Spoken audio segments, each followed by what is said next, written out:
Anyway, today I'm working on the swamp cooler, the commercial swamp cooler on top of the shop. Commercial swamp cooler is just like a regular house swamp cooler, although everything's pretty much bigger. Fan looks to be interchangeable. The motor is interchangeable with your house one, but the cooling pads are much larger. So anyway, I've got this taken apart. I was going to show you how to take it apart. If the wind doesn't pick up, I can show you how to put it back together. Taking it apart's exactly the opposite. Right now, I just vacuumed out. I got my handy dandy shop vac right here. And I've been vacuuming this whole unit out. It's been sitting all winter, and I didn't vacuum it out in the fall. And now I'm gonna take you through and show you a little trick.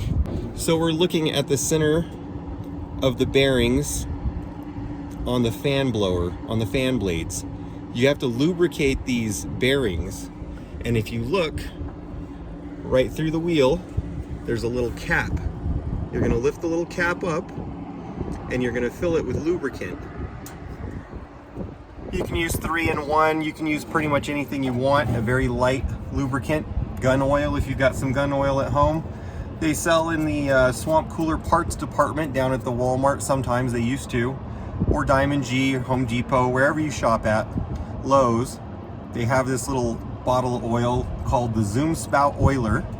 So called because if you pull on the spout, you can lengthen it or shorten it. And it makes it very handy to get into the little spaces that you need to oil. So let me get this repositioned here, see if you can see it. All right, so we're just gonna lift up this little cap and we're just going to squirt some oil in there until it fills up to the top. And then what I like to do on the outside of the bearing is I like to squirt a little bit on the outside of the bearing to get it to start soaking through. Then I just take and I spin this by hand, guys. Hear that squeak? That squeak means that there's something that's not lubricated. And hopefully we can get that worked out so that we don't have to listen to that all summer. I've never actually replaced the bearings in a swamp cooler, and to be honest, I don't want to. So I'm hoping by lubricating this on both sides. Oh, and now there's a train coming by. See, very difficult area to be videoing in. Anyway, we're gonna go to the other side, we're gonna do the same thing. It's a little easier on the other side because you don't have this sprocket right here. All right. So now we're here on the other side. I'm gonna lift the cap. My hand will probably be in the way. I already lubricated this side once, but I'm gonna lubricate it again because we still have a squeak. I'm gonna spin it by hand. So while you're working on this, you should either have your breaker off, down at your breaker box, or up under here you have two plugs. This plug is for the water pump, and I'm using that to plug in my shop vac right now. And the second plug is for the motor, the 2-speed motor. So I unplugged the motor, I went down to the circuit breaker, I turned the circuit breaker on and turned the swamp cooler on to, if you have a pump only, turn it to pump only. If not, turn it to fan and pump. After you disconnect this plug right here that operates the motor. You don't want this motor coming on. It's gonna blow dirt in your house or your shop before you get it cleaned. And if you're trying to lubricate this and vacuum this out, it could take your finger off. So this is the plug right here for the motor. It's a two-speed motor. That's why you've got so many plugs on there. And on your pump motor, it's going to be a standard 110 20 amp circuit. 15 amp, 20 amp, probably a 15 amp. Pumps don't take that much. Here's your water box right here. I've been vacuuming that out. The nice thing about this water box, guys, is it's lined with plastic. Very easy to knock the hard water deposits off. I've already vacuumed out piles and piles of hard water deposits. Over the summer, we have such hard water that the hard water just piles up. The mineral deposits pile up And when I took this apart, this was loaded, piles and piles and piles of little flakes of hard water deposits. You can see I'm breaking it off there, and it's just flying away. So that's what I've been vacuuming out. And because this plastic box doesn't look brittle, I've just been going ahead and taking my trusty hammer and knocking some of the bigger pieces loose.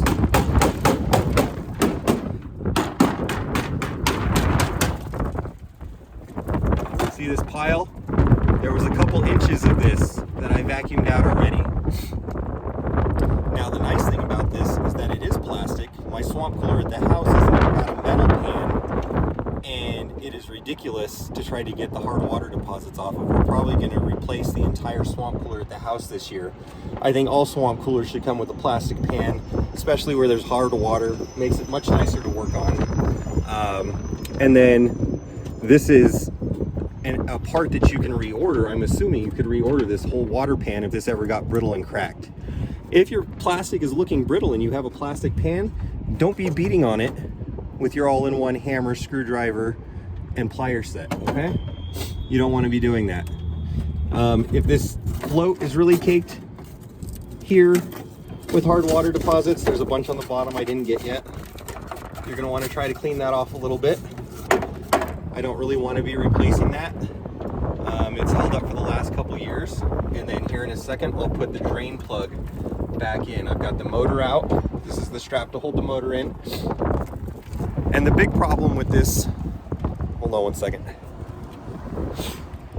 The big problem with this project this year is that our cooling pads are completely clogged with hard water deposits. I have no idea how long they've been in here. We've been in this building for 4 years. These could have been in here for the last 10 or 20. I have no idea. We didn't get a lot of cooling in July and August, so I reordered these pads. These are the pads, the commercial pads here. And if you see, this is the old pad, completely clogged. All the channels, air channels, are completely clogged with hard water deposits. And it weighs about 50 pounds. It's really heavy. These are the new pads. It's a corrugated cardboard pad. It's very large, and it takes two of them side by side to sit in this commercial cooler.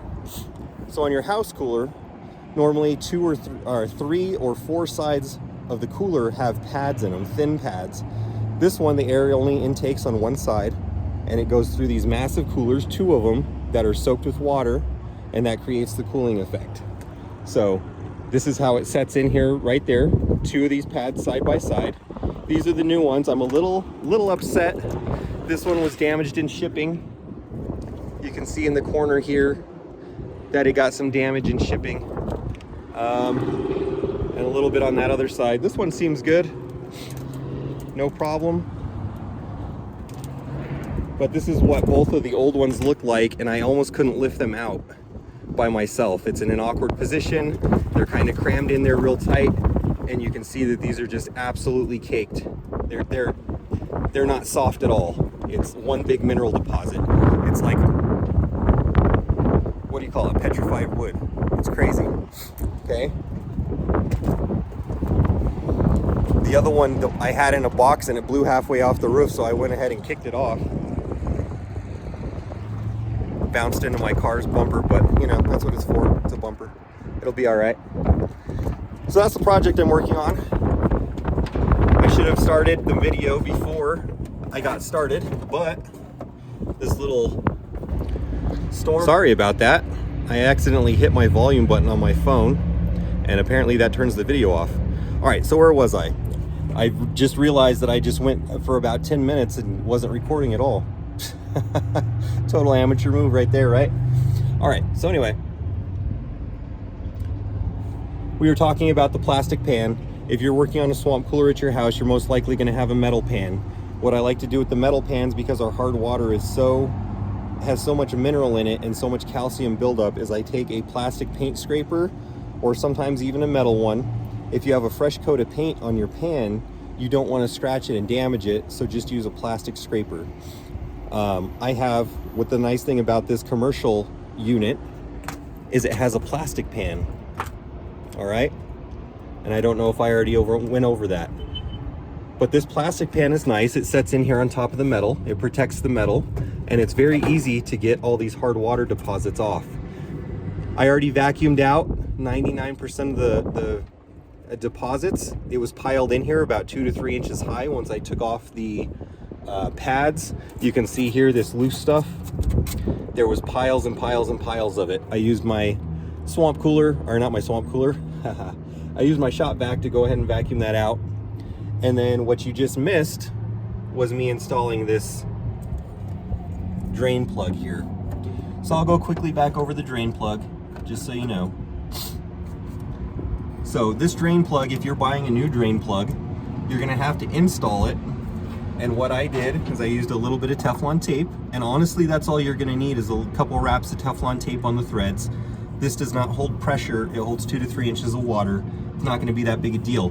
But if you notice when you start filling your pan with water that it's dripping underneath the swamp cooler from the threads, not up over the top, you need to stop, take it out, and redo it. And in that case, if you're not getting a good seal with just the tape, this product is great. This is called Rector Seal number 5 thread sealant. This is a soft set sealant. It doesn't set up hard. I put a little 2 wraps of Teflon tape on the threads, and then I put just a little bit of the Rector Seal number 5 over the Teflon tape, threaded it in by hand, and took my multi-purpose hammer and just snugged it up. You don't want to damage your roof. If you've got a tile roof, or not a tile roof, yeah, a tile, I've seen the hard water deposits in this water dissolve the Spanish tiles. If they're made out of a concrete type mixture, it'll eat through the paint layer, and then it'll dissolve the concrete tile itself on the Spanish tiles. This can also build up or back up underneath your shingles if you've got a shingle roof, causing a leak in your attic, which can damage the sheetrock in your house. I'm having that problem now at my house. I'm gonna have to do some roof work on it here in a couple weeks when I get the stuff put together to do that project. All right, and then on a metal roof like this, as you can see, it'll eat away the paint and at the very least discolor the paint and leave hard water deposits on your nice metal roof if you don't get that sealed. So I don't have to worry about the height of this one because I've already had it in here for 3 years. If you buy a new overflow tube, once you get it installed, you can put it in without any sealant, and then you're going to want to measure the level of the water where you want your water at in your pan, and you want to make sure that the top of this is below the water level, all right, or at least at the water level.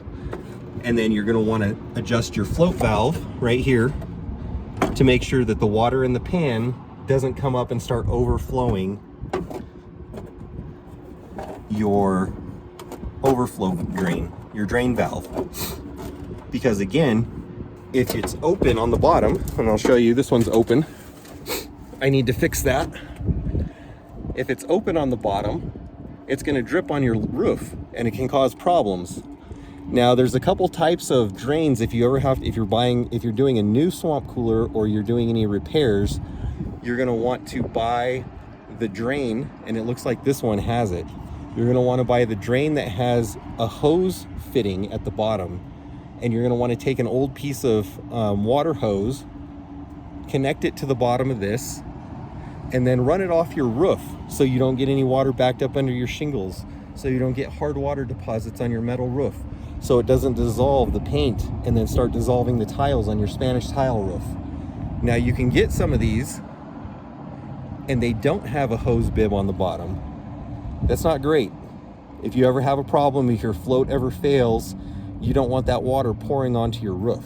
So my advice is when you get a new overflow valve, make sure that you get one with a hose bib on the bottom so that you can connect an old piece of hose and run it off your roof, or run it down into your gutter system, or all the way off the roof, and protect your roof. Roofs are expensive.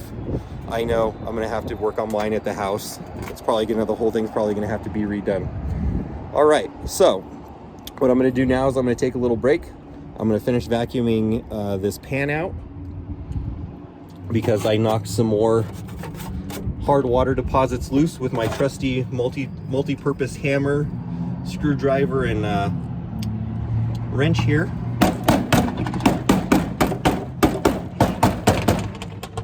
Obviously don't do this if your pan looks like it's brittle, because it will crack the pan and you don't want to have to buy a whole nother pan to put in here.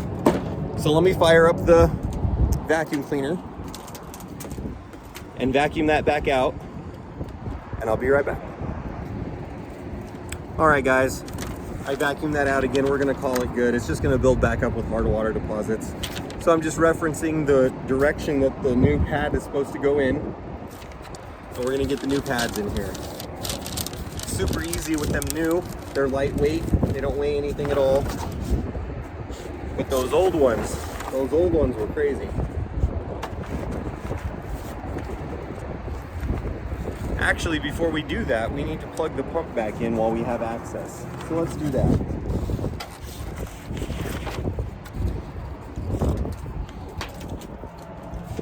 All right. Let me find a spot where we can watch.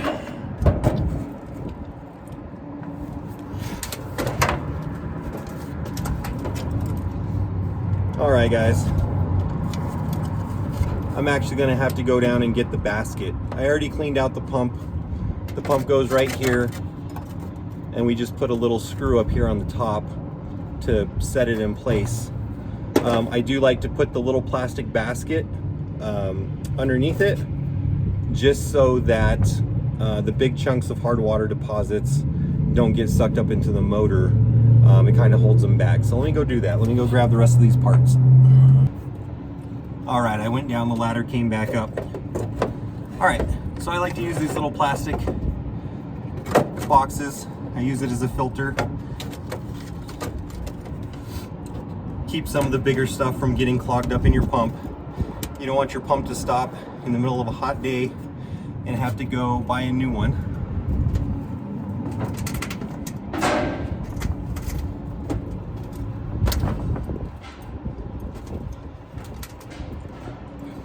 Like everything else in the world, these pumps are getting kind of expensive.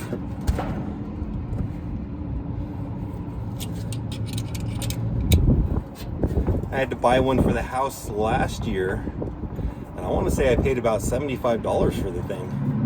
I could be wrong, but it seemed like it was a lot. I guess if you divide it by the number of years they last, the cost per year isn't that great. They'll usually last at least 3 years.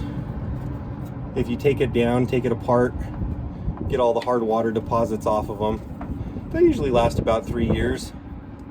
What really kills it is if something happens with your float valve, or you don't get your water level done up just right. Then it won't have any water pumping through it, and it gets really hot and it seizes up the bearings. And just the heat in general here can kill this stuff. All right, so I wanted to get that on before I put my pad in the way. I took it out with the pads in the way, and you just have to do it from the top. It's not impossible, but it's kind of a pain in the butt.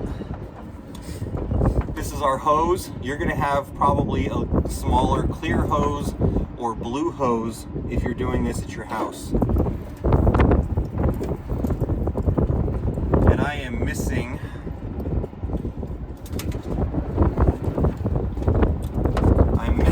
a clamp like this. Must have blown off down there downstairs. Down on the ground. Hold on. All right, it was down there and I found it. The wind blew it off. All right, let me find my multi-tool. All right.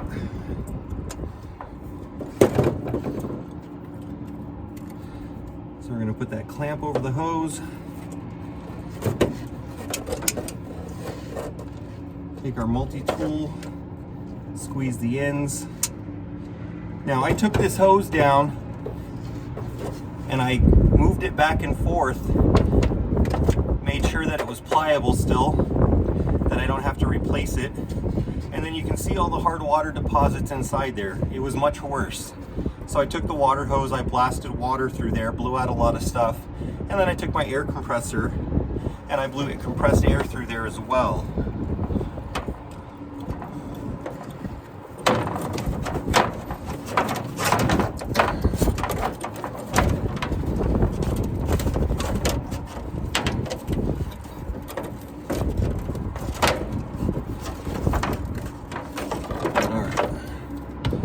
So I got in a hurry. Let me take this set screw out here real quick.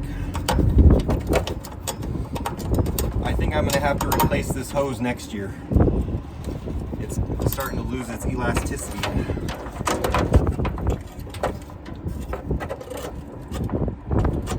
Yeah, it's not wanting to go over that. Oh, there it went. Okay. Pliers.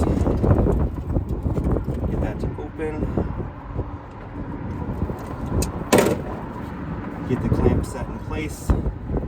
This also is not going to be holding 10 foot-pounds of pressure or anything like that. It'll have a couple pounds of pressure to get the water up to the top and through the distribution hose.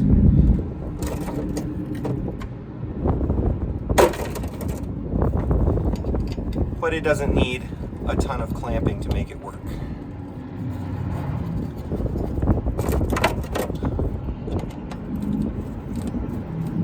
Now, we talked about, when we bought this building, we talked about adding an AC unit. Well, we got to looking into the cost of an AC unit. Most of the stuff on an AC unit, I can't work on myself like I can on the swamp cooler. Every part in this swamp cooler is replaceable by me, the user. The AC unit, not so much. But it would be convenient to be able to heat, or to be able to cool this building anytime we wanted to.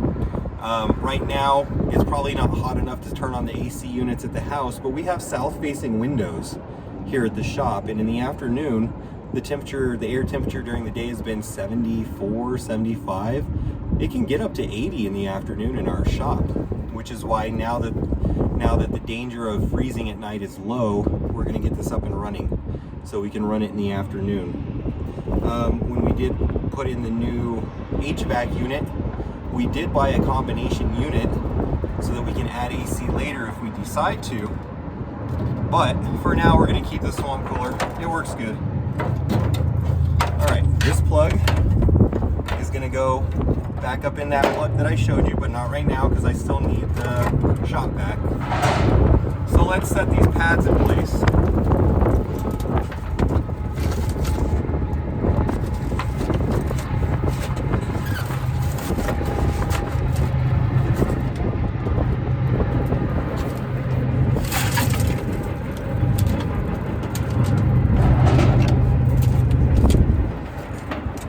Oh my gosh, these new pads are so light, so nice. This thing weighs, it's got to weigh at least 50 pounds, calcified. This one, if I could get a hold of it with 2 fingers, I could literally pick it up with 2 fingers.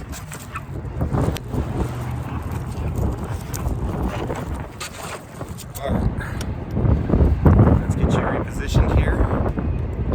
Still recording? Yeah, because I accidentally turned it off a minute ago. Onto that. Set you guys down here.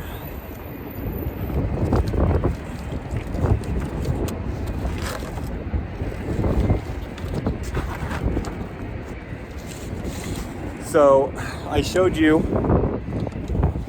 that little damaged corner. I'm going to put it here to the back and hopefully it won't cause a problem. Sits right inside these grooves. Very simple. Put this other one in place.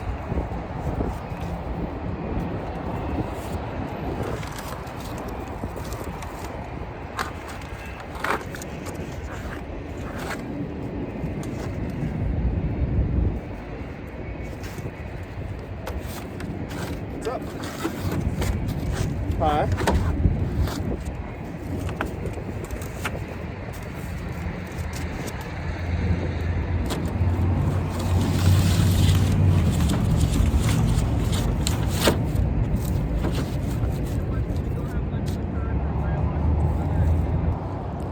Okay guys, had to talk to the wife there. All right, so what these instructions don't reference and what I didn't have on the last set of pads is there's this nice channel right here. Now that's pretty handy. I'm gonna look at the way my water distribution is set up. That white hose is where the water is distributed and it's sitting at the front. So I'm gonna put this water channel, I'm gonna assume it's a water channel. I'm gonna put it here at the front so that when this hose, which is here, sprays the water down, it soaks the front, and then as the air is pulled through this media, it's gonna distribute the water towards the back. So I think that's what I'm gonna do.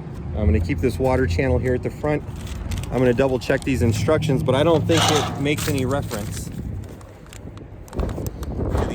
to these grooves or water channels.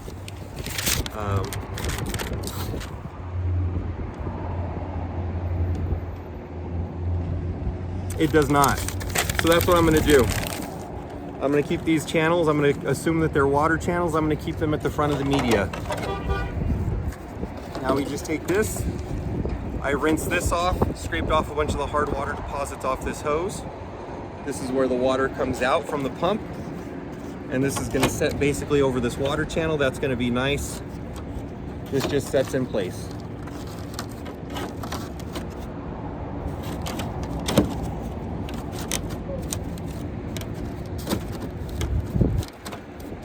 All right. Now, the hose coming off the pump is gonna come and hook up right here. We're gonna take our, sorry about the angle of the dangle, pliers, hose clamp. Let's put on real quick.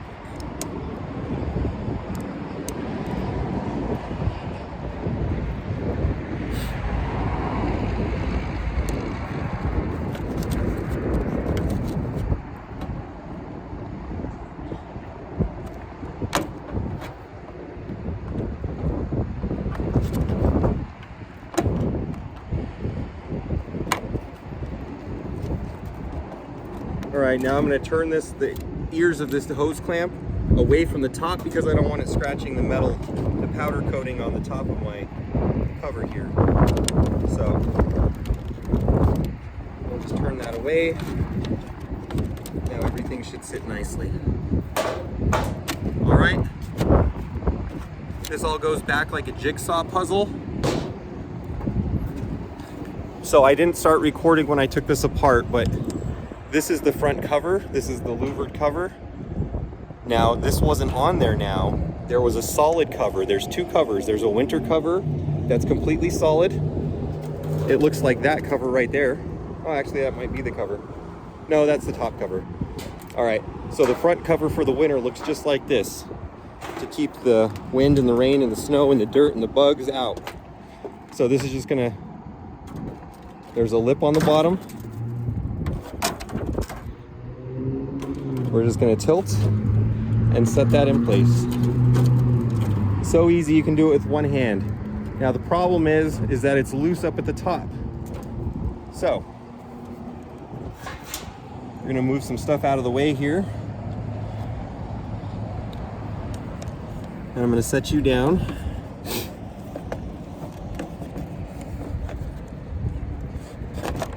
So we can get situated here. Hold on. Well, it's a good thing I paused you because I almost dropped the phone all the way off the top of the roof. And this isn't no 8-10 foot roof. This roof is about 15 foot up off the ground, 12 at least. Anyway, this is the cover. I'm gonna set it on the back, set it down, and then we have to make sure that it lines up over each side and also over the front. That's what holds the front on. Let me get that done because I can't do it with one hand. All right, guys, I got that done. It was a little tricky. Had to use two hands. All right, so now,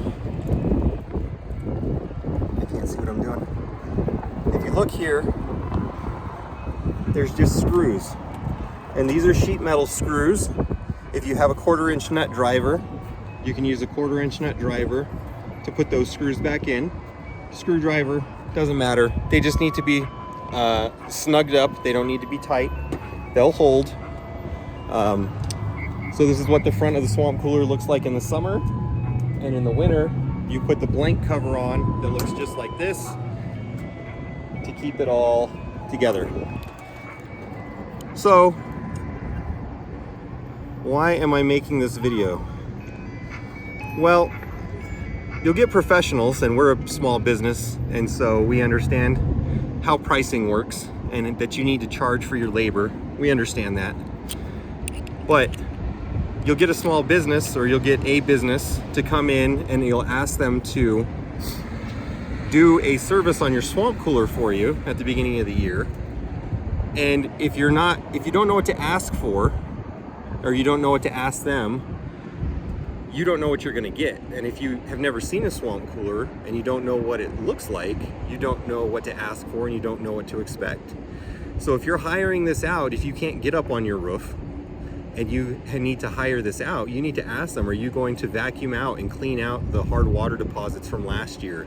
Are you going to lubricate everything? Because somebody might charge you $150 to $200 for a swamp cooler service, and all they do is come up here, they take the blank cover off, they put the louvered cover on, they put the drain plug back in. They may or may not use a sealing tape or the Erector Seal number 5. They may not check your float valve. They may not lubricate your bearings, which I showed you a minute ago.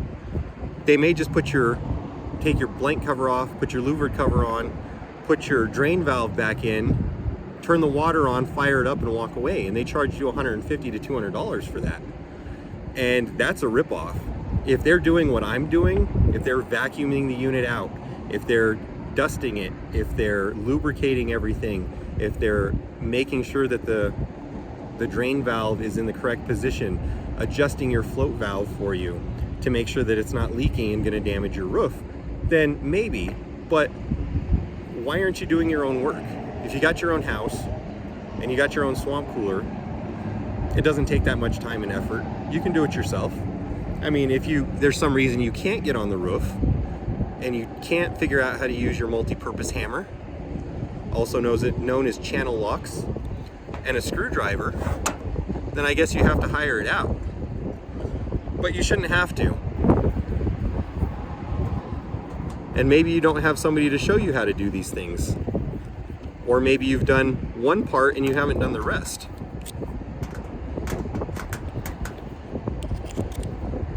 And I'm sure there's better videos out there explaining this in better detail. People that are better looking. Maybe with better audio and video equipment. But I just thought since I was doing it, I'd bring you along with me and let you know. And same in the wintertime.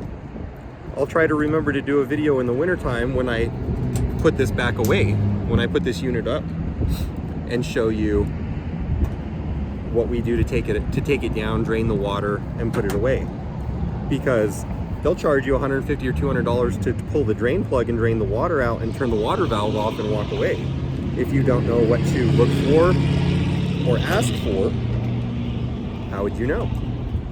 So even if you're not going to do this project yourself, guys, at least now you know, you looked at it, you kind of see what's involved.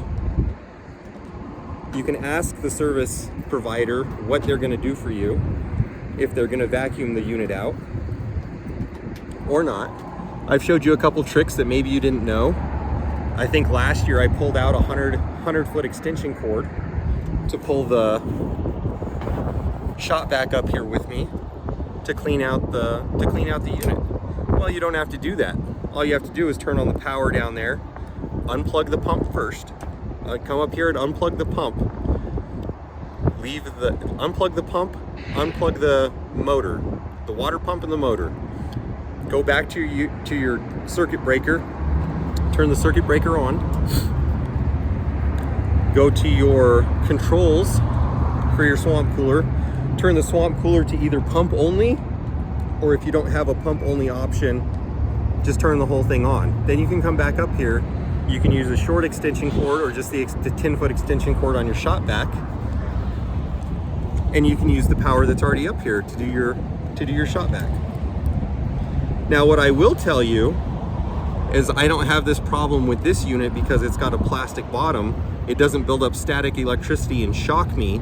But when don't have a plastic bottom and you've got a metal bottom and you've got your shop vac plugged in and you're vacuuming out all that crud out of a metal bottomed pan, you might get a little shock through your fingers when you're through the plastic hose and through your fingers. The static electricity builds up and it'll give you a little shock. It'll raise the hair on your arms.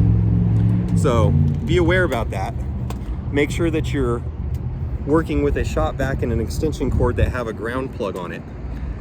You don't want to be using one that's not grounded because you may get more than a little shock. So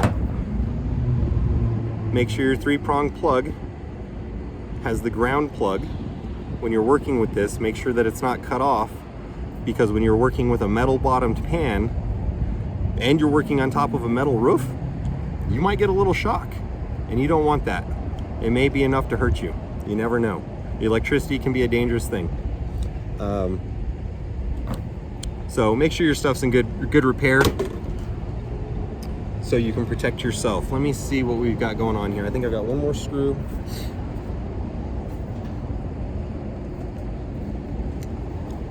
I was busy working a couple years ago and I had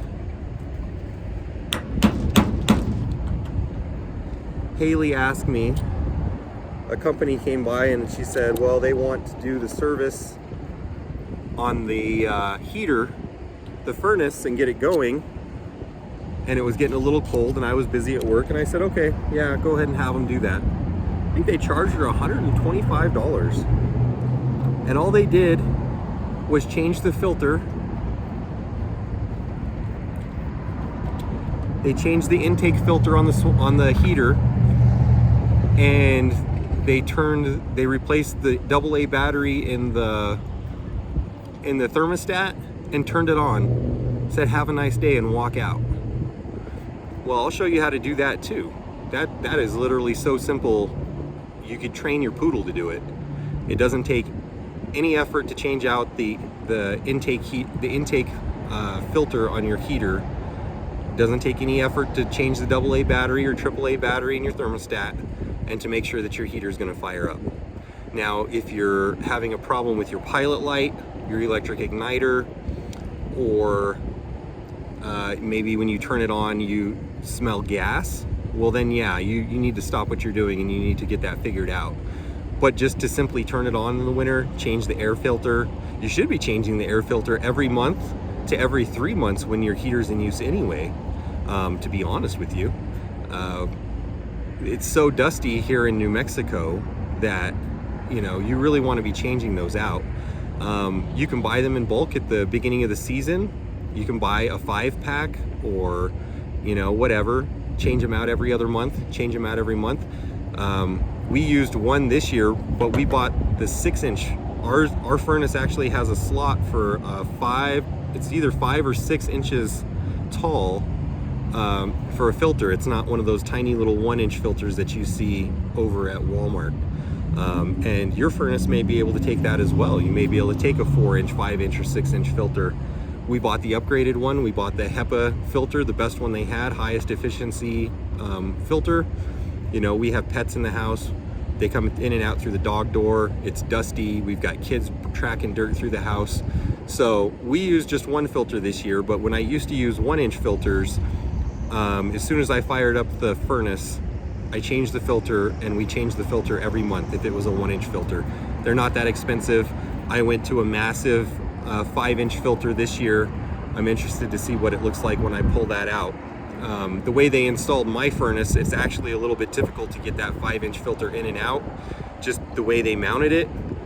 Technically it shouldn't be as hard as it is, and I'll show you that one of these days too.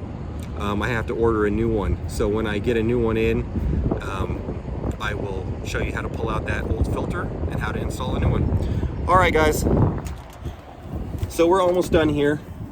Let's rotate this again. All right, we've still got a squeak.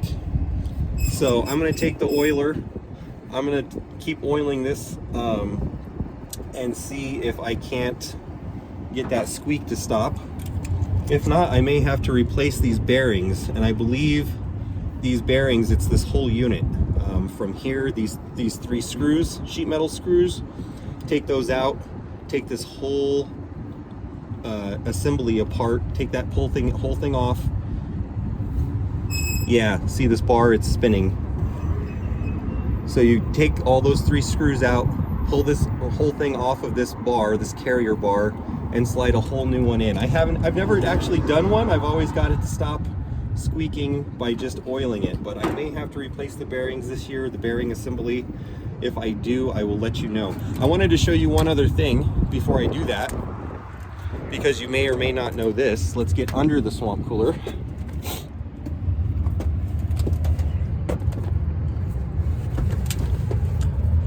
All right, so right now, if we go turn this fan on this swamp cooler, no air is going to go into the house. Now, on some swamp coolers, this panel is going to be on the side of the unit, which is much more convenient. This one is assembled underneath the unit, so you kind of have to lay under this unit to get this done. Anyway, hopefully you can see this. I'm going to assume you can. Anyway, you see this little panel right here? It's being held in by 1 sheet metal screw. And that one's not even a 1/4 inch, so a 1/4 inch nut driver wouldn't work. So we're gonna pull this panel off.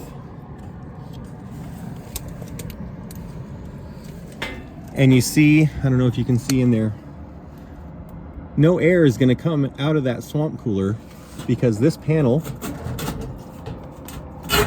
is in the way. So you have to pull this panel out. This is a winterizing panel. You're gonna pull this panel out because otherwise, if you leave this panel on, if you leave this panel out and you turn on your heater, all your hot air is gonna escape straight up through the swamp cooler.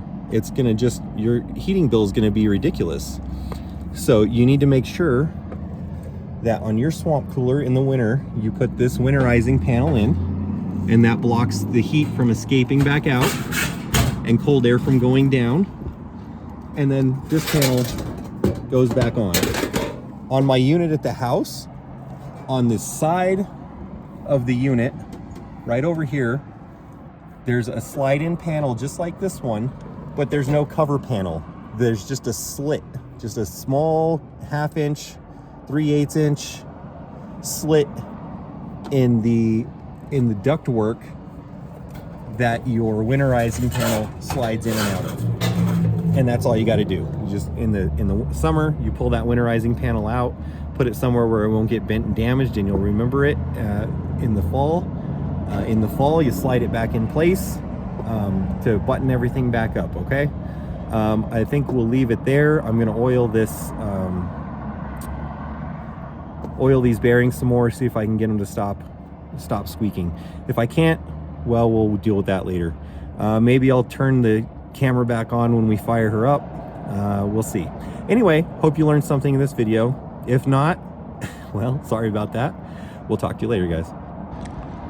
All right, guys, let's throw this big beast off the building. Oh, make sure I don't kill myself in the process. We're gonna have to make sure I don't hit the van because it'll take the whole van out. Crush the van. That would not be good.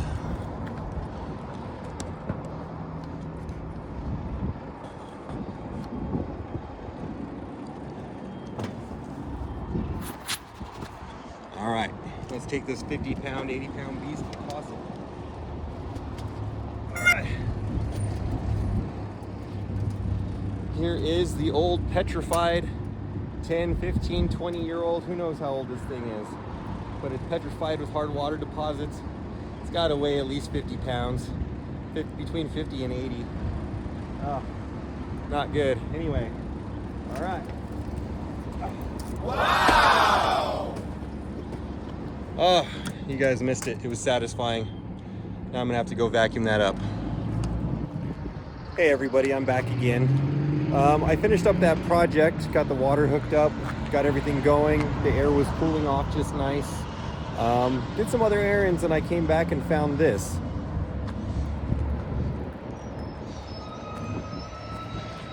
All right, so it looks like we've got a leak coming off this swamp cooler that we just repaired. So I'm gonna get up there, I'm gonna take a look at it. Hopefully it's just a float adjustment that needs to be done and not an entire float valve. It's not a big deal if it is a float valve, it's easy to fix. I just have to go back to the hardware store and pick up the parts and get it done. But we'll get our extension ladder unfolded here, get back up on the roof and see what's going on. I'm assuming it's just I'm just gonna need to adjust the float valve. It may need a replacement, but we'll find out in just a second. And in case I didn't make it clear, I guess you're supposed to make it clear on YouTube videos these days, this video is not sponsored at all by anybody. It's my video, nobody sponsored it. I paid for everything out of my own pocket. All right, let's go check out what's wrong.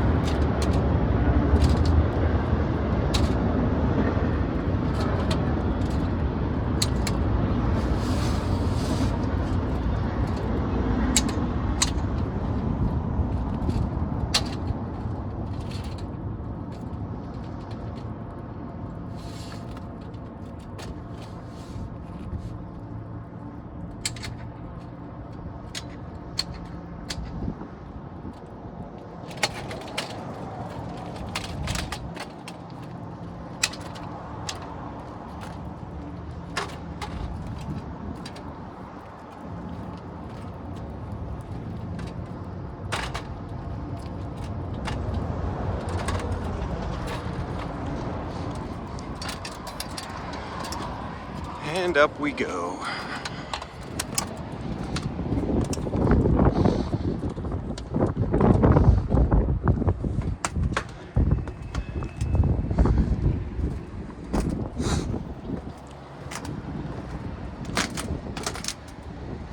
Hold on one second. All right, guys, we got up here, got the panel back off, and it looks like the float valve was improperly adjusted. So it's draining out through the overflow pipe. We got the office cooled down, got the shop cooled down, and the swamp cooler kicked off. And so when all that water drained out of this media, it filled the sump high enough to overflow out of the overflow valve. So since we're here, this is something we couldn't do before with the old media. We couldn't see through it. And now you can see that there's sunlight shining all the way through this media. And when I first turned the pump on, I was looking through here and you could see the water actually flowing through the media. And this media is sloped high in the front and sloped at an angle back towards us. So I would think I was correct that that channel in the top was actually a water channel, and you could tell that the water was flowing from front to back because there's an angle. It's higher in the front, lower back here where we're looking at. Helps the water to flow front to back and fill up this media with water. I'm assuming the water wasn't even sitting in the media in the old media that was calcified. And now that the water will drain completely from the media, when the pump turns off, it overfills the sump here, the basin, and it's overflowing. So I adjusted the float valve. And if you don't know how to adjust a float valve, I'll show you how to do that. It's super easy. Let's go back around to the other side where the float valve is. Water line comes up from your cold water supply and goes into the back of your float valve. And here's your float valve assembly. So we see that the float valve isn't broken, because if the float valve was broken, even though the arm is up, there would still be water coming out of this float valve, and that would indicate that we would have to replace this float valve, but we don't. I think I replaced it 3 years ago. Anyway, you can see the hard water and mineral deposits on there. They don't last but a couple of years, 3-4 years, and you got to replace those as well. So anyway, to adjust the float valve, which I already did. But this bar right here is soft. It's a soft copper, soft metal of some sort. I think it's copper. Anyway, all you have to do is if your water is sitting too high, you bend this bar so that the float sits lower in the water so it shuts off earlier. And if you're not getting enough water into the basin, then you bend this bar right here somewhere in the middle. Try not to put a kink in it, but you bend the whole float valve assembly up. That way the water will rise higher before the pressure on the valve, on the float valve, shuts the water off at the valve. Yeah, so yeah, it's copper, just a soft copper bar. And so we'll move this away from the, sitting up against this wall here.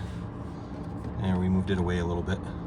Okay, so all I did was I bent this bar so that the float valve was sitting lower in the water, which means it'll shut the water off sooner. When the water drops below a certain level, the water comes back on.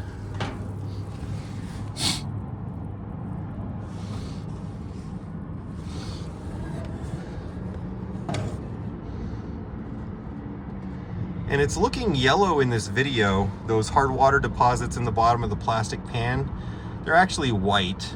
It must be the light reflecting through the water that makes that look yellow. The water's actually clear and those deposits are actually white. You saw it earlier in the video when we had everything out of there and the pan was dry. So now we have the overflow. Now we have it, the overflow drained the water so that it didn't overflow here and come up and ruin this part. That's what the overflow drain is for. And so hopefully we've got that fixed. We'll let it run. We'll check on it while we're out here, make sure that it's doing what it's supposed to do. I did get the bearings lubricated enough that they are not squeaking now. I think there's a slight squeak when the motor turns off and it's coming to a rest, but while it's running, it's not squeaking. Earlier in the video, I referenced purchasing a drain valve that has a hose bib on the bottom. There's actually 3 different types that I've seen, okay? So this one has a hose bib on the bottom. You can screw the hose, just a garden hose, to the bottom and it'll drain out. I've seen some that are fairly flat and you can't really attach anything to it. And then there's also one that I've used before. It has a nipple at the bottom. It's called a barb. It's a barbed end at the bottom. And you don't need to screw the hose onto that one. What you do is you just cut your hose to length, and then you can get a 1-inch hose clamp. You push the end of the hose onto the barbed end. Put your 1-inch hose clamp onto the hose. Push your hose onto the barb, and then just take your screwdriver and tighten that so that it doesn't fall back off.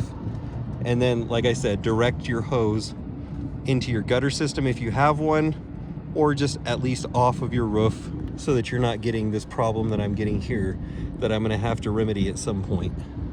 You can see that it's dripping right there. All right, guys. So there you go. We troubleshot that. I'm glad that we didn't have to replace the float valve, although in the next year or 2 I expect that we will. This video is not sponsored. It's just me giving you a chat, throwing some advice out there. Maybe you knew it, maybe you didn't. All right, we'll talk to you later, guys.